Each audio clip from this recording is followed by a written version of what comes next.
पण फुले शाहू आंबेडकरांचा महाराष्ट्र असं नेहमी म्हणलं जातं. सावरकर टिळक चिपळूणकरांचा असं म्हणलं जात नाही. राहुल सोलापूरकर हा महाराष्ट्र फुले शाहू आंबेडकरांचा महाराष्ट्र म्हणूनच ओळखला जाईल. याचं कारण असं आहे की फुले शाहू आंबेडकरांनी या मातीत सामाजिक समता प्रस्थापित व्हावी याकरता काम केलं होतं.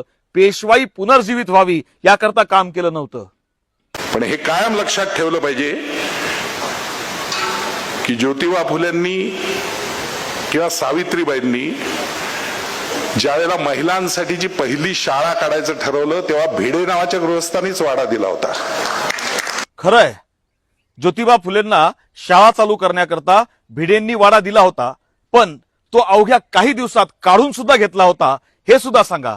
आणि त्याच सोबत सावित्री आईच्या अंगावर दगड फेकणारे कोण होते आणि महात्मा फुलेंच्या घरावर मारेकरी पाठवणारे कोण होते हे सुद्धा राहुल सोलापूरकर आठवणीने सांगा.